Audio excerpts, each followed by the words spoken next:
একদিনে 501 মিলিমিটার বৃষ্টিতে তলিয়ে গেছে কক্সবাজার। শহরের অর্ধেকের বেশি এলাকা ডুবে আছে। 9টি উপজেলায় 100 গ্রাম তলিয়ে গেছে পানিবন্দী অন্তত 1 লাখ বাসিন্দা। পর্যটকরা পড়েছেন বিপাকে। উখিয়ার রোহিঙ্গা ক্যাম্প এবং সদর উপজেলায় পাহাড় ধসে মারা গেছেন 6 জন। ঝুঁকিতে থাকা মানুষকে সরে যাওয়ার আহ্বান জানিয়েছে প্রশাসন।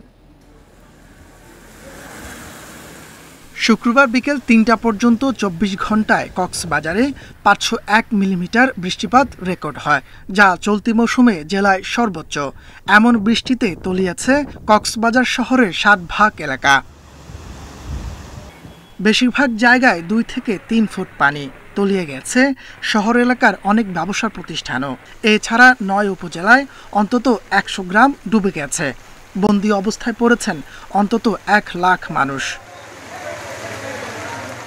এদিকে ভারী বৃষ্টির কারণে বৃহস্পতিবার রাতে পাহাড় ধস হয় সদর উপজেলার ঝিলংজা ইউনিয়নে। এতে 2 মেয়ে সহ আখিমণি নামে নারীর মৃত্যু হয়। পাহাড় ধসে পড়ে আমরা একটা আওয়াজ শুনতে পাই, তখন আমরা ঘুমন্ত ছিলাম। এলাকার মানুষ যখন চেঁচামেচি করে তখন আমরা ছুটে আসি। এই পাহাড়ের একদম ওই পাশে যে 3 জন ছিল, মিজান ভাইয়ের একদম স্ত্রী এবং 2টা কন্যা সন্তান, ওরা 2জন একদম স্পট ডেড হয়েছে। ঘটনাস্থল পরিদর্শন করেছেন প্রশাসনের কর্মকর্তারা। জানিয়েছেন ধসের ঝুঁকিতে থাকা মানুষকে সতর্ক করার কাজ চলমান রয়েছে। সচেতনতার জন্য ওনারা যেন খুব দ্রুত নিরাপদ স্থানে চলে যায়, কারণ আপনারা দেখতেই পাচ্ছেন জায়গাটা কতটা ঝুঁকিপূর্ণ আর কি। আমরা উপজেলা প্রশাসনের পক্ষ থেকে সার্বিক আরও যা যা সহায়তা লাগে সবকিছুই দিব।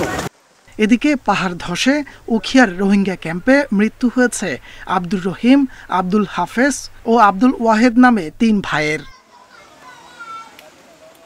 Independent news.